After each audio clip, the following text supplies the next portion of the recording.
Hello and welcome to Rawr Reviews. I'm Andrew Jenson, video editor for The Argonaut. Here beside me is Josh Gamez, sports writer for The Argonaut. It's that special time of year for scary movies or just general Halloween-themed movies. It's a great time of the year for that, to be scared or just to enjoy great film. And this is something that's near and dear to both of our hearts. We love these types of movies, and we're here to discuss the very best for the season. And we each compiled our own top 10 list. And we're going to be talking about the best films that this season has to offer us. Yeah, my number 10, it's a movie it's one of those movies that really doesn't have a genre. I've heard it thrown into science fiction, into horror, into just about everything. But I think it fits perfectly for this time of year, and it's Alien. So there's a few movies I watched when I was younger that don't quite hold up. And this is one of those that I think it actually gets better as you get older. Just because there's little things that you can appreciate more. And the way it's shot too, it's like really dark and like grainy, but it's still at the same time inviting in a weird way. Yeah. Like it shouldn't work, but it really does. It's a good pick for number 10. Mine is Nosferatu. It's the first film adaptation of Bram Stoker's Dracula. Now, this, I don't think it's technically the best film story-wise. It's not exactly that enthralling. I specifically like it for its visual style. And before I saw it, I saw images of the creature in here. It was legitimately creepy. It's also an interesting look at the silent era. It's a whole different. It's a different way to watch movies, and it's like the antithesis of how people watch movies now, where you actually have to pay attention. Yes. Like you'd be just like half watching it, and you're not playing on your phone or on the computer or whatever. You actually have to watch it. Number 9 on my list is probably the worst pure movie on my list. All right. But it's a movie I guess you should call it a guilty pleasure of mine, and it's a Eli Roth movie, one of his first movies, I believe, Cabin Fever. Now, it's one of those movies that a lot of people kind of brush off just because the Eli Roth stigma, but it's actually a well-made movie. I mean, the plot itself, for what it is, it's fine. It's just it's one of those, basically, for lack of a better term, torture porn movies. But it's a movie that it's not going to be one of those movies that's going to blow your mind with story or anything. But if you want to just basically kick your feet up on the couch and just enjoy a good old-fashioned horror movie, you can do worse.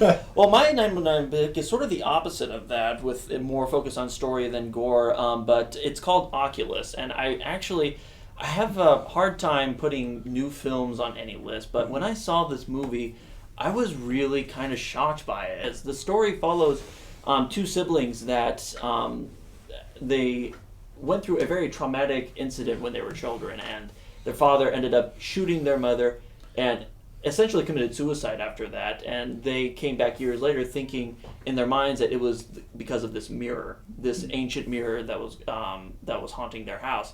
And so they make a pact to destroy it when they're older. So they come back, and the whole movie is them stuck in the house under the influence of this mirror trying to destroy it.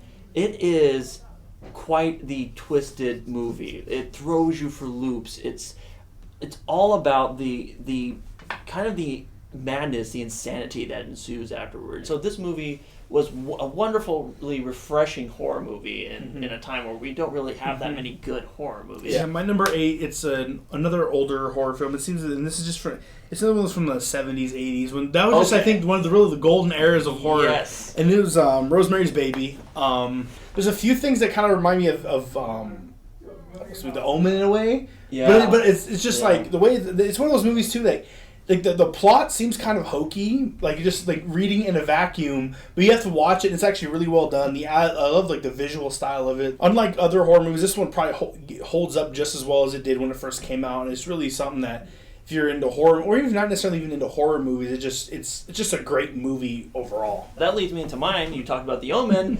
1976 film. It was directed by Richard Donner, who also directed Superman, 1978 Superman, and it starred Gregory Peck. You can't go wrong with Gregory Peck. It basically, he's an ambassador, and he and his wife end up raising the Antichrist. When it comes to these sort of films, you get the same sort of thing with Left Behind, but the theology of it, or if you want to get into that, it's not very strong if you want to get biblically speaking, but the atmosphere of this movie, and I keep mentioning atmosphere, but this one is just so rich with its visuals, and Richard Donner, he is so strong here, and Gregory Peck too. But you feel concerned for the characters. With Gregory Peck, you don't want to see anything bad happen to him or his wife or heck, even Damien, their little kid. Number 7 on my list is the first slasher movie on my list, Friday the 13th Part 2. And I just picked the second one just because, for me, part of me is just for me like a childhood connection. That was the movie I always watched when I was younger. Yeah. And just really, it was the first movie with the Jason Voorhees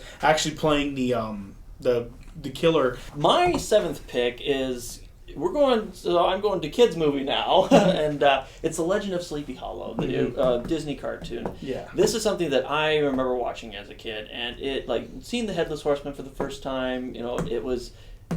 That creeped me out, and but it's a great movie, great animation. You got Bing Crosby who's doing the voice, the narration, and it just doesn't get better at that. Yeah.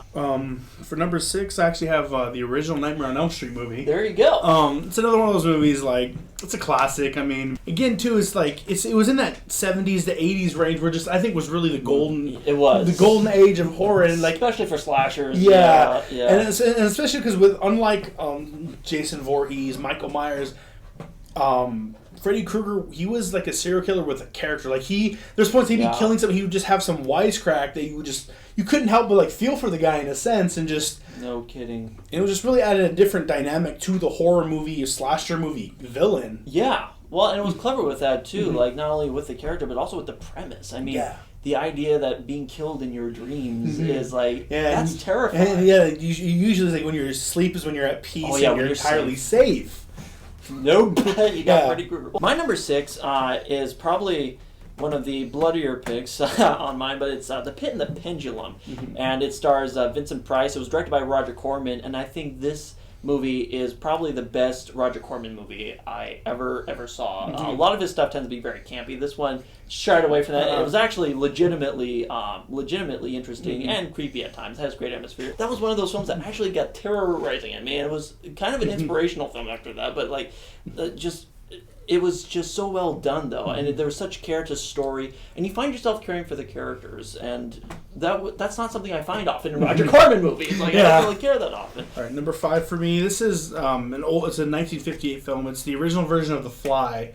It's I guess more science fiction than horror, but it has bits of horror to it. If you don't know, I'm not going to want to give away too much of the plot. It's a scientist who basically replaces his part of his body with a fly, and just late 1950s, science fiction at its finest, And it was later remade, but I mean, the remade was probably a better visual movie, but I just prefer the original. You do, I think, in most cases, and it was just it's a movie that it never really scared me or anything, but it's just a movie that I've always just enjoyed watching, and I'll still watch it from time to time, and even now I kind of laugh at it a little bit, but just the premise of it is really kind of terrifying. My number 5 picked, and I kind of cheated with this one, but I can't really separate the two. My number 5 is The Shining and Psycho combined together. These are more for me obligatory lists. I couldn't really leave these off the list without being like, I should have these on the list, and they're both fantastic from two incredible directors, Stanley Kubrick and Alfred Hitchcock. Alfred Hitchcock being my favorite director of all time, but they both are just sort of on the same level of telling a terrifying story and sort of playing with the idea of a descent into madness. Both are just on par with an incredible level of filmmaking, storytelling, and horror filmmaking especially. I think these are both incredible films. Number 4, it's another black and white film, actually, Night of the Living Dead. Yes, 68. You can't really make a list like this without at least one zombie type film, and I mean there have been some other ones that I really like both Dawn of the Dead's I really enjoyed. Shaun of the Dead is a whole different. That's what one of my favorite movies just in general. There's different movies like that, but I just think really it's you can't really beat an original. It's very grim and gritty and just right there. Yeah, and the cinematography, it's kind of grainy and low budget looks like, but with this specific film, it works perfectly. And when I first saw it, I remember I couldn't sleep for 3 days. That's a sign of a good horror movie right there. My number 4 is kind of wacky. It's from the gimmicky director William Castle, and it is the original House on Haunted Hill from 1959. It is so much fun. It really is so much fun, and I find myself revisiting. This is probably the film I revisit the most among my list because it's just you can, even if it's not Halloween, you can get engaged in it. I like to describe it as a like over the top Agatha Christie novel almost. It's got that, and then there were none vibe to it. And the vibe of it too. It's kind of like a lot of Wes Craven movies as well, where it's kind of like tongue in cheek. Yes, well. There's actually a kind of interesting murder mystery plot involved in it as well, which I was kind of surprised at when I saw it, and like it's actually kind of intelligent, whereas the remake is not. But it's a great film and a great watch. And my third best Halloween movie, it's the granddaddy of all slasher movies, Halloween. The original Halloween. What made it so great, I think, was just the ambiguity of the killer. Like you didn't really know why he did it or what made him tick, but you just knew that he wanted to do it. Unlike most other slasher movies, it really doesn't depend on the killings or the gore. Like when the killings happen, it's very suspenseful and it relies more on your imagination to sort of fill in the blank. It gives you that, but it's not an all out like slasher movie like we see nowadays. Yeah, and Dr. Loomis made those movies what they were. Dr. Loomis, Donald Pleasance. I mean, it's not a coincidence. Once he passed away, God rest his soul, those movies kind of went downhill. Yeah, it's unfortunate.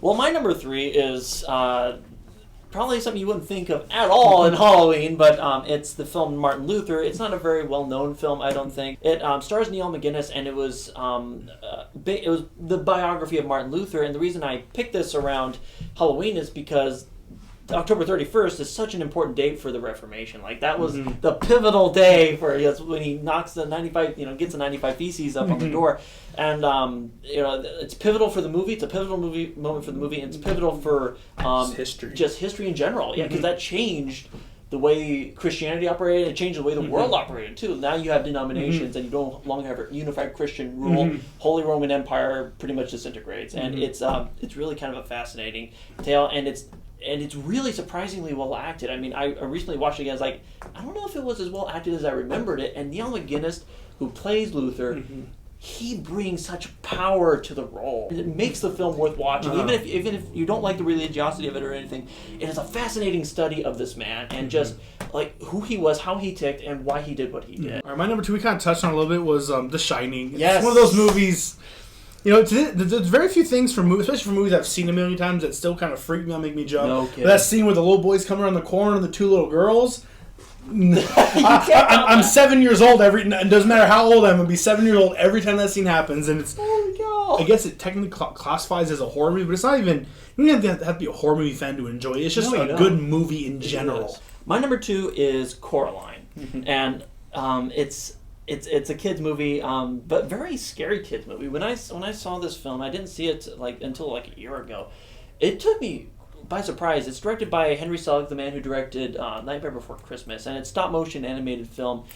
The whole sense of the film is just so it feels like Halloween, and it feels so magical at the same time. Like it just has this strange sense of wonder going about it, and I absolutely love it. It's not only a good movie, it's really fun, and it can be legitimate. Like for little kids, I can imagine it can be very scary. It has some pretty frightening imagery in there, but the story, I think what made it so good was that we got the story from Neil Gaiman, who has written some fantastic kids stories. Yeah, and it's really so much fun. Number 1's another film we talked about earlier, Psycho.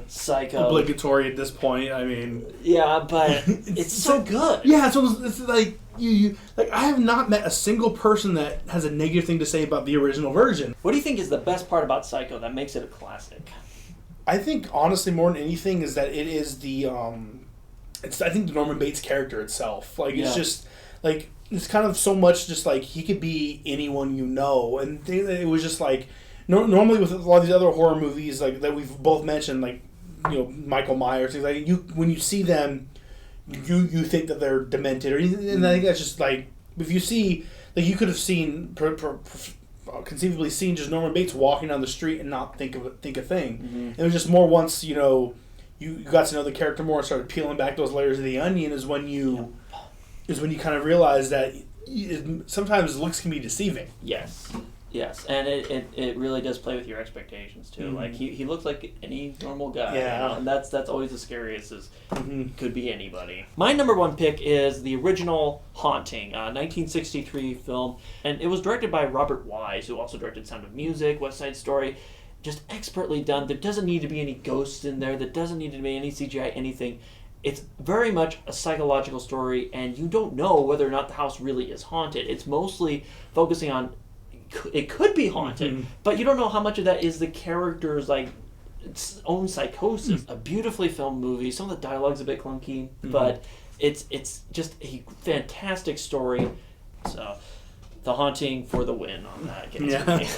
Thank you for watching Rawr Reviews. I'm Andrew Jenson again here with Josh Gamez, and happy Halloween to you.